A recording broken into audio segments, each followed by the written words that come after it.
ตุมหาราชิกาเทวาธรณีเทวาอากาศเทวาอินทราเทวายามาเทวานาคเทวาคันธเทวาปัญจศีลเทวาปัญจธรรมเทวาทัสสะธรรมเทวาอริยสาวกเทวาสัพเพเทวาอภิปูชยันตุสัพพะทาสุขิตาโนตุอเวราโนตุอภยาปัจจาโนตุสัพพะทาสุขีปัจจานังปริตังรักขันโตสัทธัมมัจจสังฆัจจสุปฏิทิโสภณคามวาสังปการนังภวตุเมสัพพเทวตาสัทธาสัทธาสุขิตานันตุสัพเพเทวาสัทธาสุขิตานันตุ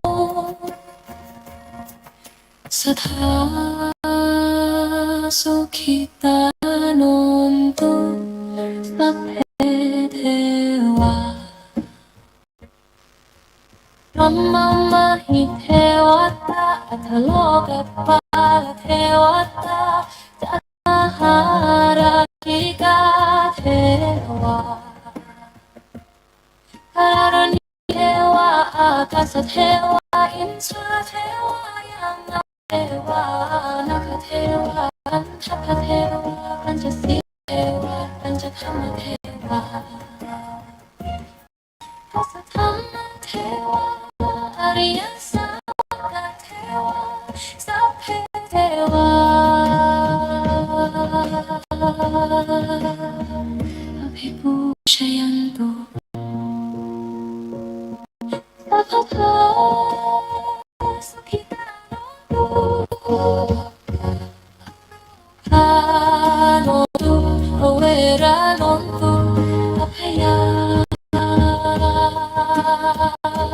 ปัจจาโนตุสัพพะทาสุขีปัจจานังปริตังรักขันโตสัทธัมมัจจสังฆัจจสุปฏิทิตังโสภณคามวาสังปการนังภวตุเมสัพเทวตาสัทธาสัพพะทาสุขิตานันตุสัพเพเทวาสัทธาสุขิตานันตุสัทธาสุขิตานนตุสัพเพเทวาพรหมมหิเทวตาอัทโลกปาลเทวตาจัตุมหาราชิกาเทวาธรณีเทวาอากาศเทวาอินทราเทวายามาเทวานาคเทวาคันธเทวาปัญจศีลเทวาปัญจธรรมเทวาทัสสะธรรมเทวาอริยสาวกเทวาสัพเพเทวาอภิปูชยันตุสัพพะทาสุขิตาโนตุอเวราโนตุอภยาปัจจาโนตุสัพพะทาสุขีปัจจานังปริตังรัก ขันโตสัทธัมมัจจสังฆาจสุปฏิทิตังโสภนาคามาวาสังปการนังภวตุเมสัพพเทวตาสัทธาสัพพทาสุขิตานันตุสัพเพเทวาสัทธาสุขิตานันตุสัทธาสุขิตานันตุสัพเพเทวารัมมมหิเทวตาอัตโลกัปปาเทวตาจตุมหาราชิกาเทวาการณีเท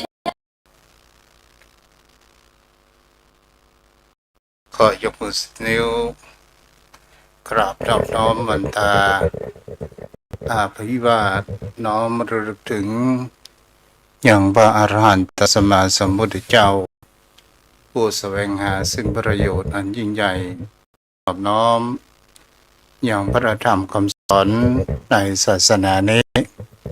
ที่องค์สมเด็จพระสัมมาสัมพุทธเจ้าได้ตรัสแสดงไว้ดีแล้วขอนอบน้อมระลึกถึงอย่างพระสงฆ์สาวกหมู่ใหญ่ผู้มีทิฏฐิอันหมดจดและงดงามโดยเสียงกล่าวของข้าพเจ้า และขอถวายความเคารพนอบน้อมไปสามายังครูบาอาจารย์พระธิราเจ้าพระภิกษุสงฆ์สามเณรพระสังฆาธิการสงฆ์สมณศักดิ์บัณฑิตนักปราชญ์ท่านผู้มีความรู้ทุกรูปทุกตนทุกองค์มาด้วยความเคารพจงพ่อจงแม่วันนี้ก็ฉุกละหุกหน่อยหนึ่งก็คือในการที่ส่งลิงก์สัญญาณไปถึงจอมพ่อจอมแม่ท่านผู้ฟัง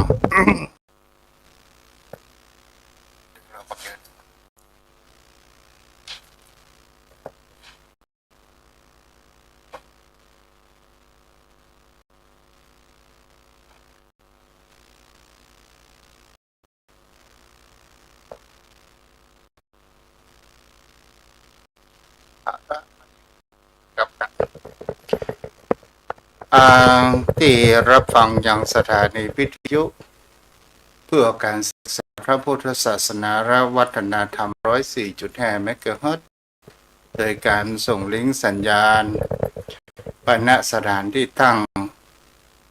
อย่างสถานีวิทยุแห่งนี้ก็คือวัดไผ่หินตำบลสุเทพอำเภอเมืองจังหวัดเชียงใหม่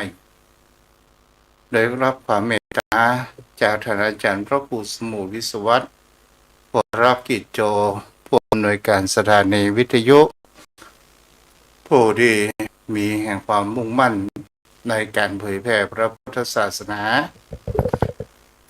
เจ้าแม่ท่านผู้ฟังที่รับฟังอยู่ทางบ้านจากฟังคลื่นสีขาวธรรมะชาวประชาก็ตามในวันนี้เราก็มาอยู่กับกันในช่วงชั่วโมงนี้ต่อไปอยู่กับเป็นกู้เป็นกับพอออกไม่ออกสราทุกท่านในวันนี้ ก็เป็นสิ่งที่เราจะได้รับฟังกันในการสนทนาอุจจาภาษาธรรมกันโยมพ่อโยมแม่วันนี้ก็บังเอิญรูปตุ้นนั้นจะได้คนของว่าสิ่งที่ชมรมแห่งจิตใจของคนเฮาที่เฮาสามารถจะรับสิ่งมันเป็นไฟเกิดขึ้นกับจิตใจของบุคคลเฮาไฟเป็นสิ่งที่บุคคลเฮานั้นโยมพ่อโยมแม่ท่านฟังวันนี้ลิงก์ก็เป็นอย่างนู้นเนาะ ก็คือคำว่าไฟก็คือของแห่งกิเลสต่างๆจมพ่อจมแม่ท่านผู้ฟังทั้งหลาย เป็นสิ่งที่เรา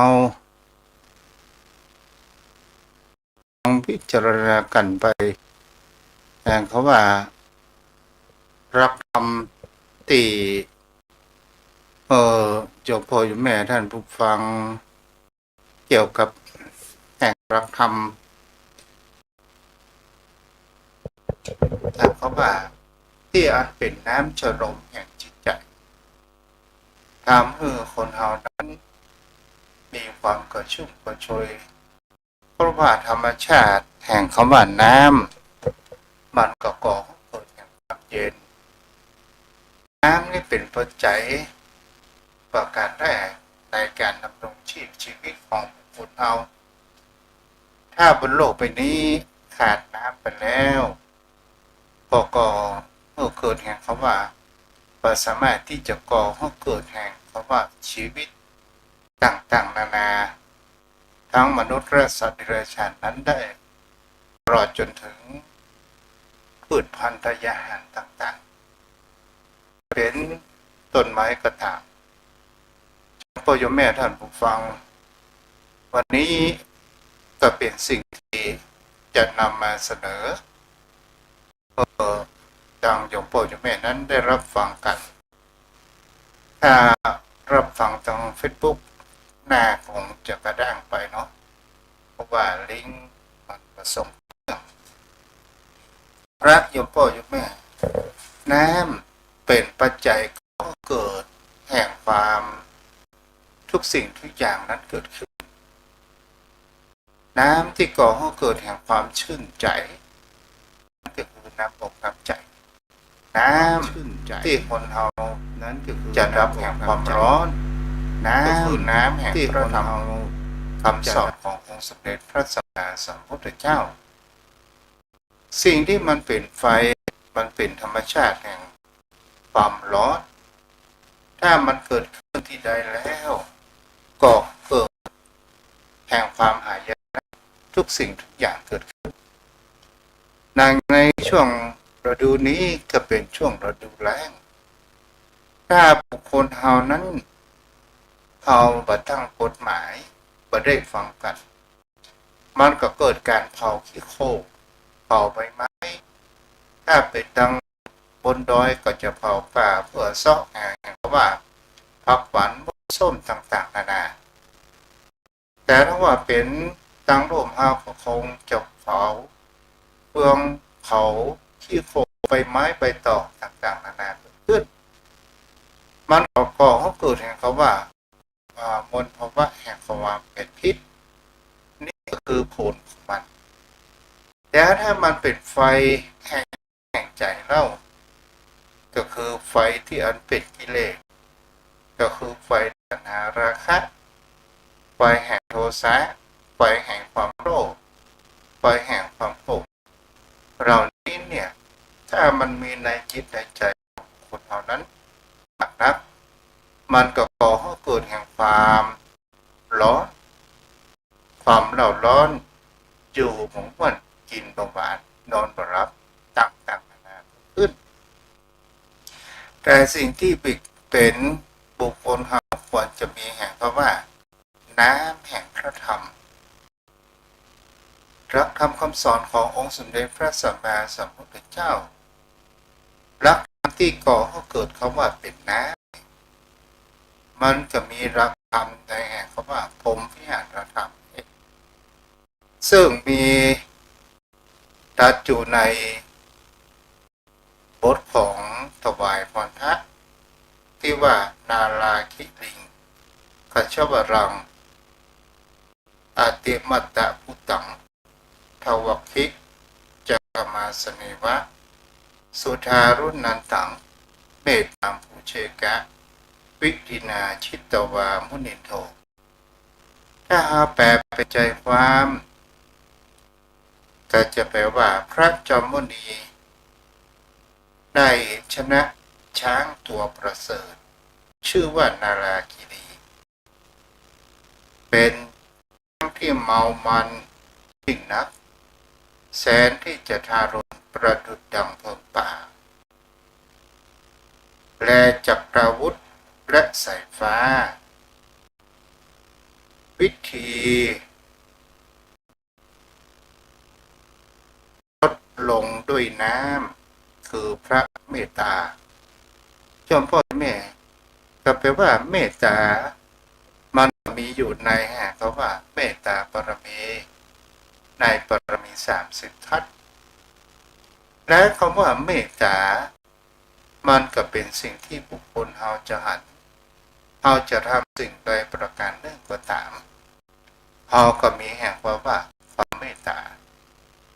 จอมพ่อจอมแม่เหมือนดังพระพุทธองค์เนี่ยที่ถูกปองร้ายจากพระเทวทัตผู้ก่อให้เกิดแห่งความที่มีความอิจฉาในตัวขององค์สมเด็จพระสัมมาสัมพุทธเจ้าของเราความอิจฉานี่ก็ทำร้ายทุกสิ่งทุกอย่างเกิดขึ้นได้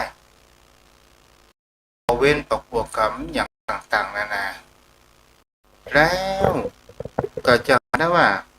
เทวทัตเนี่ยมีการปองร้ายพระพุทธองค์นั้นอยู่ตลอดเวลา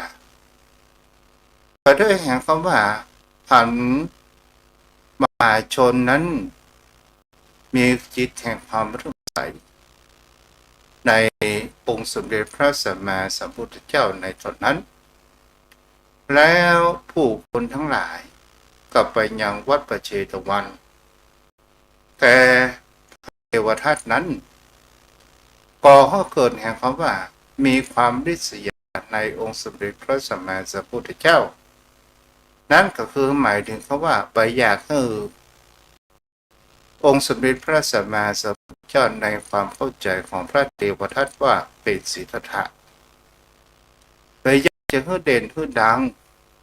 เหลือกว่าตัวเองเกิดขึ้นก็เลยขาดสติก็เลยเขามาเพลิงอันเป็นไฟไหม้ทำร้ายพระพุทธองค์โดยการจ้างคนคนไปฆ่าก็ตามแม้ทั้งปองร้ายด้วยการกิ้งหินลงทับพระพุทธองค์ก็ตามและก็ปล่อยจ้างนาราคีดีซึ่งเป็นจ้างที่ตกมันจ้างตกมันในที่นี้ก็หมายถึงเขาว่าจ้างมันเมาเพราะพิษสุราเมาเพราะแห่งความเมามันก็เลยมีอาการเกิดขาดความเครียดและเกิดแห่งความตกมันเกิดขึ้นก็เลยให้คนจ้างนั้นได้ปล่อยจ้างตกมันนี้เขาว่าจ้างตกมันนะโยมพ่อโยมแม่มันก็หมายถึงเขาว่ามันมามีสติมันมาหูจักไผแม้กระทั่งในควันจ้างผู้เป็นเจ้าของมันก็หูจักแม้กระทั่งพุทธองค์มันก็หูแต่ด้วยแห่งคำว่าจะหาได้ว่าพุทธองค์นั้นในตอนนั้นบิณฑบาตโปรดเวนยสัตว์โปรดผู้คนทั้งหลายกระหันจ้างนาราคีดีพระอานนท์นั้นเกิดด้วยความรักในตัวขององค์สมเด็จพระสัมมาสัมพุทธเจ้าได้เอาตนตัวนี้ไปกั้งบังมาให้จ้างนาราคีดีนั้นมาเราทำร้ายสมเด็จพระสัมมาสัมพุทธเจ้าศรัทธาญาติโยมทั้งหลายแต่พระอานนท์ก็ได้ฟังยังองค์สมเด็จพระสัมมาสัมพุทธเจ้าว่าอานนท์เธอหลีกไปเถิดจ้างนาราคีดีนี้ป่าสามารถที่จะทำร้ายเขาตถาคตเราได้ศรัทธาญาติโยมทั้งหลายจ้างนาราคีดีนั้นหล่นมาเพื่อที่จะมาพูดของว่ามาจับพระพุทธเจ้าถ้าเอาหันแล้วว่าจ้างนั้นมันหล่นมาโดยการเขาว่าฝุ่นมีความกระนอง หูตั้งโลดมาพอมาถึงแห่งที่พระพุทธองค์แล้วสยบลงต่อหน้า โดยแห่งคำว่าน้ำอันเป็นพระเมตตาของพุทธองค์นี้เองจำพ่อจำแม่ นี่ก็คือเมตตาเป็นว่าน้ำและเราก็จะลองสังเกตว่าเราจะทำบุญในอย่างก็ตามเนี่ยเราก็มีการแผ่เมตตาทางภาคเหนือของเราจะเป็นภาษาบาลีว่าอีตังทานะกัมมัง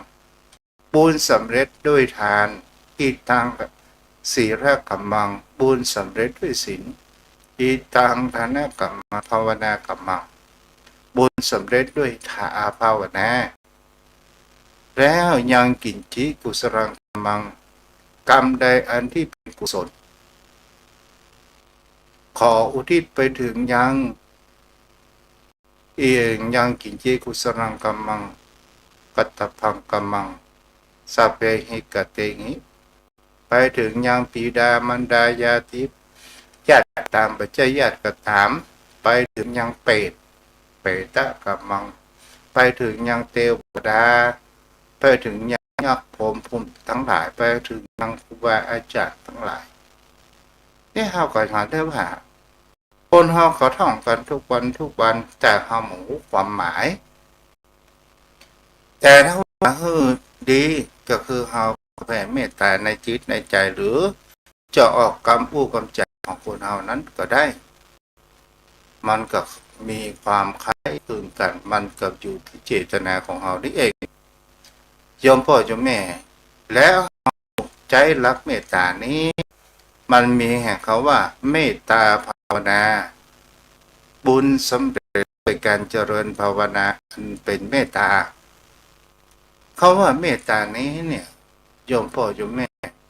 มันก็เป็นสิ่งที่เราจะเห็นได้ว่า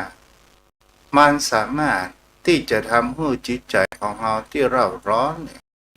อันแห่งความยึดมั่นถือมั่นก็ตาม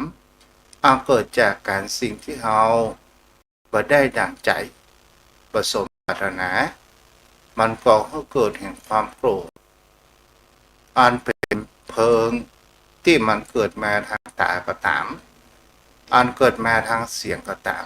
ที่มันบ่ไพเราะพอพิงหรือเฮานั้นได้เกิดแห่งเขาว่าแผ่เมตตาทำไปเขาว่าแผ่เมตตาในที่นี้ถ้าเฮาอู้ไปแล้วเนี่ยถ้าบุคคลเฮาได้มีแล้วมันก็จะก่อให้เกิดแห่งเขาว่าความสงบ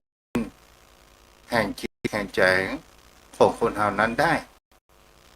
ถ้าจิตใจของคนเฮานั้นมีแห่งเขาว่าความสงบดีแล้วมันมีความฟุ้งซ่านเกิดขึ้นมาในจิตในใจของบุคคลเฮาแล้วเนี่ยมันก็ก่อให้เกิดแห่งเขาว่าปัญญาเนี่ยมันก็เป็นตัวดำเนินแห่งวิถีชีวิตที่เฮาหันสัจธรรมขององค์สมเด็จพระสัมมาสัมพุทธเจ้าตลอดจนถึงเป็นสิ่งที่คนเฮานั้นควรจะได้เรียนรู้ว่ารักแห่งเขาว่าผมวิหารธรรมมีเมตตาเป็นเบื้องต้นมันเป็นน้ำที่มันดับไฟนั้นได้จมพ่อท่านผู้ฟังทั้งหลายเอาจะแผ่เมตตากับคนอื่นและตนของเราก็ตามถ้าเราแผ่เมตตาให้คนอื่นนั้นก็หมายถึงเขาว่าอย่างเช่นมีคนที่เราเปิดชื่นชอบที่เรารังเกียจพอลองหัดแห่งเขาว่ามีความเมตตากับเขาว่าอย่างใดก็เป็นเพื่อนร่วมโลกกันผิดนักเบาหน่อยจะอภัยกันเดียวแล้วเราก็มีความเมตตาเราก็หมายถึงเขาว่าเราดับไฟที่ตนตัวของเรานั้นก่อนนั่นก็คือเรามีเขาว่าความรักถ้าเราเป็นเขาเป็นเราอย่างต้นแล้วเราก็คิดไปว่า ถ้าเฮาอภัยบ่ให้อโหสิกรรมบ่ให้แห่เขาว่าเมตตาอภัยกันแล้ว จากจิตจากใจของเฮาแล้วก็จะก่อให้เกิดไฟอันเป็นบอมเชื้อเป็นแห่งเขาว่าโป่มแห่งความทุกข์เกิดขึ้นในจิตในใจของบุคคลเฮาอันนี้โยมพ่อโยมแม่ได้เก็บคิดพิจารณากันไปว่าหลักธรรมคำสอนของพระองค์ที่เป็นน้ำก็คือเมื่อมีความเมตตาเอาดับไฟจากตัวของเราแล้วไฟที่เป็นไฟแห่งความโกรธมันก็เผาตัวของเรานั้นก่อนแต่ถ้าเราจะให้ดีก็คือเรานั้นเป็นคนที่มีแห่งคำว่าความรักความสงสารความยินดีวางคิดไว้เป็นกลาง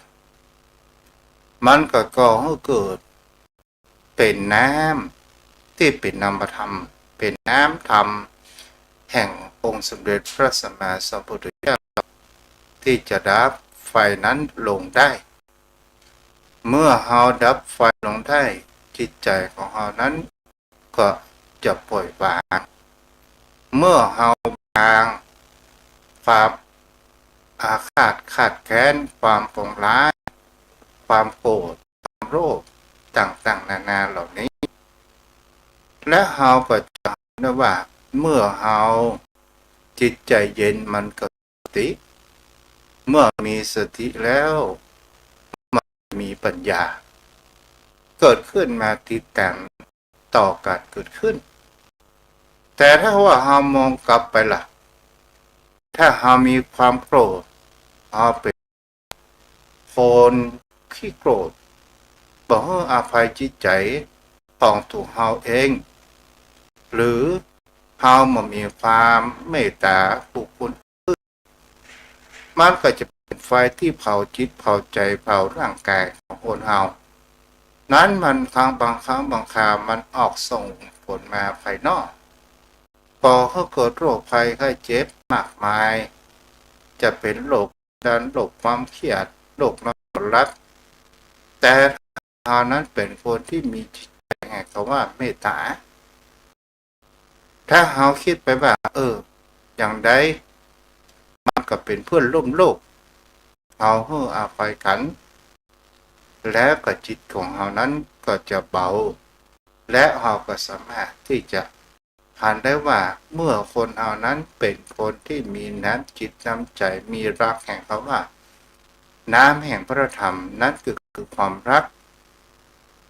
เมื่อมีความรักความเอื้ออาทรนั้นก็คือแห่งเขาว่าเอาอภัยแล้วก็จะทำให้จิตใจของเรานั้นเกิดแห่งความสบายแล้วผิวพรรณของเรานั้นจะมีความเปล่งปลั่งนั้นเกิดขึ้นโยมพ่อโยมแม่ท่านผู้ฟังทั้งหลายตลอดจนถึงการที่เราประพฤติปฏิบัติธรรมก็ตามถ้าเราบางท่านบางคนจมปลักอยู่ในแห่งเขาว่าแห่งความทุกข์เราหล่มแห่งความทุกข์อุปมาเหมือนดังช้างที่ติดลมมายอมก็สามารถที่จะขึ้นมาได้จิตใจของบุคคลเราตามโยมพ่อโยมแม่ถ้าเราจมปักอยู่ในเรื่องแต่อดีตเราวิตกกังวลในเรื่องอนาคตที่มันมาถึงมันก็ก่อให้เกิดเขาว่าไฟสุ่มจุสวงอยู่ในจิตในใจในอกในใจของบุคคลเราแล้วก็จะทำให้เรานั้นมีแห่งเขาว่าเราไปหลงเหตุที่เราไปยึดมั่นถือมั่นนี่ก็เพราะว่าเราหลงเขาว่าเขาด่าเราไปหลงแห่งเขาว่าแท้จริงแล้ว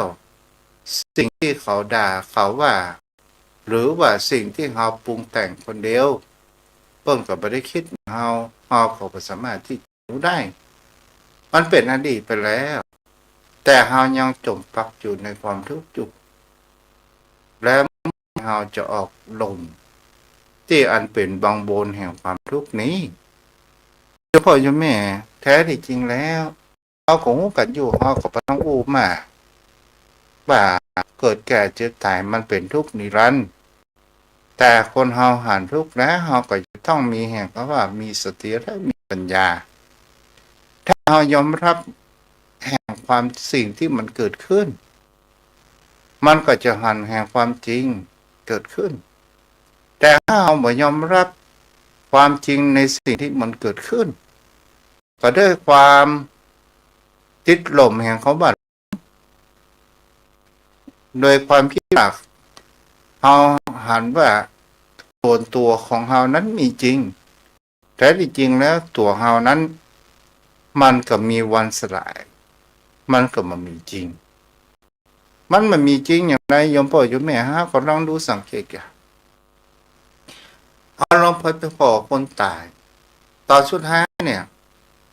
สิ่งที่มันเกิดขึ้นมันผ่านมาและมันผ่านไปตอนสุดท้ายเหลือเพียงแค่แห่งเขาว่าคิดเข้าหมด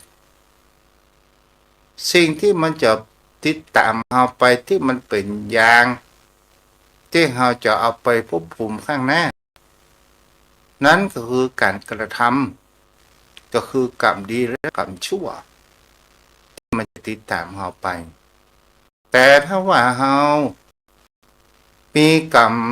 ด้านใดนักล่ะมันก็จะไปด้านนั้นก่อนแต่ถ้าว่าดีน้อยมันก็จะไปตอบทีหลังถ้าเรามีความดีนัก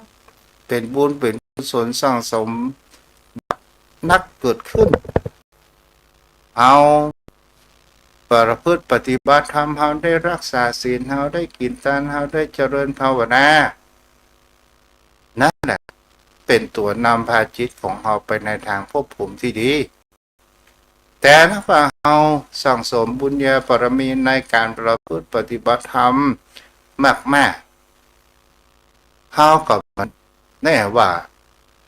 มันจะไปแหมขี้ปีขี้อสงไขยแต่ถ้าเราทำปัจจุบันเหตุที่มันดีก่อนมันก็จึงจะไปในสู่ในทางที่ดีเกิดขึ้นวันนี้ก็ได้อู้จ่ายโยมพ่อโยมแม่ท่านผู้ฟังพอสมควรแก่เวลาเนาะโยมพ่อโยมแม่ท่านผู้ฟังวันนี้ก็ประชาสัมพันธ์เกี่ยวกับงานทำบุญเป็นเจ้าภาพแบ่งโต๊ะไว้กับวัดกับบาเดอร์ตัวรอบ1,500เนาะโยมพ่อโยมแม่ท่านผู้ฟังวันนี้ก็ได้รับฟังเอาละ ก็มาสนทนาปอนั้นสกรรมเดอร์โอ้ประเดี๋ยวนี้ทีมเฮาก็บ่ดีเด้อปนัดเด้อปนัดเด้อปนัดสายัน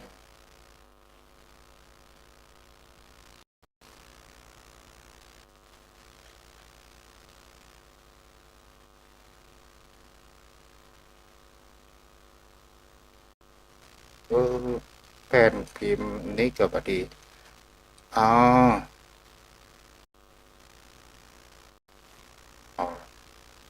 ปนัดสายันได้เอานะปนัดโทรมากันเด้อโทรศัพท์ทุกเจ้าเป็นอย่างแก้ไขบ่ได้เดือนโทรมาได้ โยมพ่อโยมแม่ที่ฟังอยู่ทางบ้านโอ้พวกนั้นปะละเนาะโทรเข้ามาได้เด้อที่เบอร์โทร063รู้จักลืมไปโยมแม่โยมพ่อโยมแม่เอาพวกนั้นก่อนเนาะ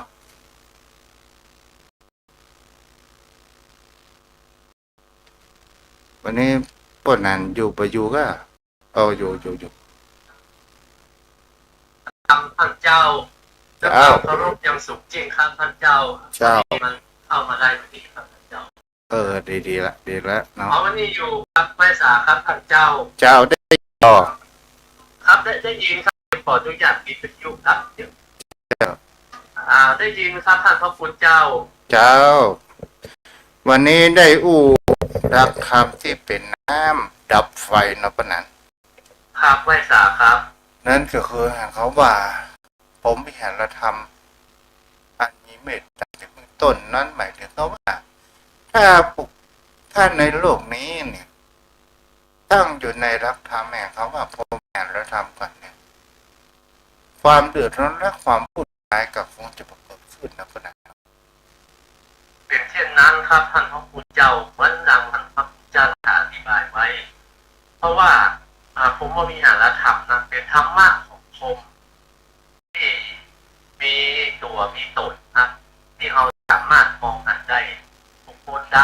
มีเมตตากรุณามุทิตาอุเบกขาบุคคลนั้นมีธรรมะมีพรหมอยู่ในตัวในตนที่สามารถมองเห็นได้มันก็เป็นเช่นนั้นเพราะว่าบุคคลใดมีเมตตาเบื้องต้นไอ้ก็ย่อมเข้าใครสนทนาใครอยู่ใกล้เพราะว่าจิตเมตตาเปิดครับท่านครับ แม้กระทั่งครูบาอาจารย์ก็ตามปะนั้น ครับท่านพระคุณเจ้าครูบาอาจารย์ที่เพิ่นมีจิตเมตตานะครับเดี๋ยวหลายคนเลยท่านพระคุณเจ้าแม้แต่สัตว์สิมันก็ใกล้มันเพราะว่าเมตตาที่มันเย็นเหมือนที่ท่านเจ้านำดับมอนเพิ่นมีจิตใจเยือกเย็นสุขุมคำพีรภาพสัตว์ยังก็เข้าใกล้ของเปิดเข้าใกล้เปิดเป็นนกเป็นแมวเพราะว่าด้วยเมตตาธรรมของเปิดนะสัตว์ต่างๆเข้าไปก็ได้รับความร่มเย็นมันก็มีความอยู่เป็นสบายเหมือนเราได้หันได้สนทนาได้อยู่ได้รับผมใบบุญของผมมาวิหารธรรมพ่อพอดีอกดีใจจุ่มเนื้อเย็นใจครับท่านเจ้าครับ เจ้าเนาะแล้วก็เป็นสิ่งที่เราจะเห็นได้ว่าพุทธองค์ก็ยังผ่านความดุร้ายของจ้างนาราคิรีขึ้นเนี่ยพุทธองค์ก็ใจรักแห่งคำว่าพรหมวิหารธรรมเกิดขึ้นแม้กระทั่งพระเทวทัตนั้นอาฆาตแค้นพุทธองค์มากมายจนพุทธองค์ไม่ได้ตอบโต้ใดทั้งสิ้นแต่พระองค์นั้นยังมีแห่งคำว่าเมตตามีความรักความเอ็นดูและความสงสารต่อพระเทวทัตแม้กระทั่งสุดท้ายพระเทวทัตจะมาขออโหสิกรรมก็ยังบัดตันถึงแห่งเขาว่าปากประตูวัดพระเชตุมันเลยนะนั้น ไม่ทราบคือพุทธเจ้าพระอานนท์ถามว่าพระองค์พระเทวทัตเนี่ย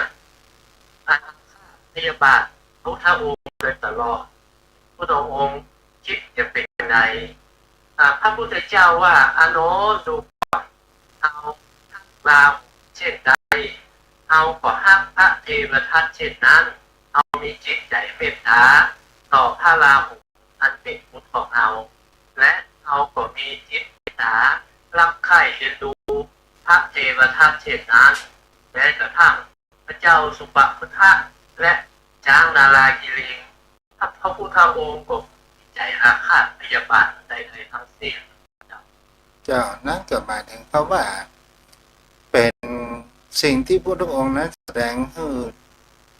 ได้ดูแล้วว่าความว่าเมตตาความรักความเมื่ออภัยและความสงสารความเอ็นดูต่างๆเนี่ยมันเป็นสิ่งที่เป็นก็เกิดเป็นธรรมให้เรานั้นมีสติและทำให้เราเกิดปัญญาถ้าเอาอุปมาเหมือนดังคนที่อยู่ที่สหันได้ว่าคนที่เข้าออกเมืองจะเป็นคนดีหรือคนร้ายถ้าเป็นคนร้ายเราก็หันตั้งแต่ไกลเพราะว่าเรามีสติที่จะตั้งรับได้ตั้งรับในที่นี้ข้าพเจ้าว่าได้ใจสตราวุธใดๆสิ้นตั้งรับในที่นี้ก็หมายถึงเพราะว่าเราจะมีพิธีใดที่เราจะรับมันก็เหมือนดังแห่งเพราะว่าเวลาไฟป่าขึ้นเราจะเอาน้ำมากน้อยขนาดไหนไปดับมันถึงจะได้ อันนี้ก็เป็นที่เฮาถามได้ว่าความโกรธเนี่ยบางครั้งมันเผาผลาญเพียงแค่คนบักกี่คนที่มาก่อให้เกิดไงเพราะว่าความวุ่นวายคำสั่งคำโกรธความอำนาจของมันเนี่ยมันทำลายล้างผลาญเกิดขึ้นได้เมื่อดังจะหันว่าสงครามณปัจจุบันเนี่ยเรากำลังดูมันออกมาจากคำว่าปากของบุคคลที่อยากจะมีเกิดแห่งความแค้นในอดีตก็ตามจะเกิดมาจากความโลภอยากจะได้เอาที่ดินแดนของเพิ่นมาเป็นของตัวมันก็จะมาจากปากคนเดียวและผลกระทบเนี่ยขนาดว่าน้ำมันก็เริ่มขึ้นราคาติ๊กๆกับขนาดไม่จ้ะครับคือพุทธองค์ว่าชนะคนอื่นด้วยปรัชญาด้วยเมตตาอย่าชนะด้วยการใช้ความโกรธกับลังเข้าต่อสู้ประหารมันจะเป็นศัตรูกับข้ามภพข้ามชาติแต่ถ้าเขาใช้ปัญญาเขานิ่งด้วยใช้ปัญญาและพิจารณาถึงเหตุผลถึงสัจธรรมโดยเอาความจริงนั้นเป็นเหตุเป็นผลมันก็สามารถสยบความเล่าร้อนได้ครับท่านพระเจ้าแต่ว่าคนมันมีชนิดอยู่ในตัวจึงมีความโลภความโกรธความหลงอยากได้ของคนอื่นมาเป็นของตัวเองและผลที่สุดแล้วมันก็เกิดอย่างนั้นและมันก็ไม่สามารถครอบครองคนเดียวได้เพราะว่าชีวิตของคนเรามันมีอายุขัยจำกัดมันไม่สามารถที่หลังอย่างยืนได้ครับท่านเจ้าครับมันมีสุภาษิตที่ว่าจ้างจนจ้างหญ้าแผกสะแลกขาดกันใช่ครับจ้างจนจ้างบะดอยแบบนี้ไปตกดอยบะแตกก็บ้างเพราะว่ามันมีผลกับคนข้างเคียงและผู้ที่อยู่รอบๆข้างที่อาศัยด้วยกันนะครับมันแบบถ้าอย่างนั้นเหมือนกับเพื่อนบ้านกินกันเรามันเกิดเสียงดังมันเกิดทะเลาะวิวาทกันเราอยู่ข้างเคียงเขาก็ปล่อยแต่ทำร้อนเป็นตัวอย่างเช่นปัจจุบันเนี่ยเพื่อนจริงกันโดยความโลภอยากเอามาเป็นของตัวเองใช้อาวุธยุทโธปกรณ์ประหารจะรีบโกงจะโลภเอาทรัพยากรของเปิดมาเป็นของตัวเอาก็มีผลโดยตรงแต่เราก็ได้รับผลทางอ้อมเพราะว่าเราไปซื้อสินค้าไปซื้อน้ำมันจากเปิดไปซื้อจากเปิดในเมื่อเปิดมีการต่อสู้เปิดต้องเอาตัวรอดก่อนเอาออกมาสามารถที่จะไปซื้อของซื้ออย่างใดเราก็ได้รับผลข้างเคียงไปด้วยครับท่านเจ้าแล้วก็เป็นสิ่งที่เป็นผลกระทบแต่เราจะไปวิตกกังวลในสิ่งที่มันเกิดขึ้นเนาะเพราะนั้นเนาะสิ่งที่มันจะมาทำลายจิตใจเราวิตกกังวลเกินไปเราก็จะไม่สบายใจมันปล่อยให้มันเป็นไปตามเหตุตามปัจจัยมันก่อนมันคงหันสัจธรรมวันใดวันหนึ่งครับพระพุทธเจ้าเพราะว่าแท้ไทยตัวเองครับท่านเจ้าเพราะว่ามันก็เป็นหลักกฎเกณฑ์ของธรรมชาติแล้วเนาะเพราะนั้นเนาะไว้สาครับผมคงเป็นเช่นนั้นนะท่านพระพุทธเจ้าถ้ามีใครเราจะอยู่ใหญ่คนเดียวได้มันต้องพึ่งพาใส่ซึ่งกันและกันท่านพระพุทธเจ้าขอโทษด้วยเมื่อว่ามันรวมกับแม่มาหลายผมเข้ากับผมยังคิดดูอ่ะ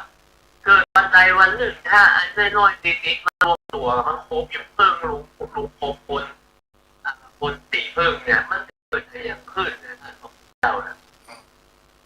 มันต้องมีวันใดวันหนึ่งเกิดจากความหันใจ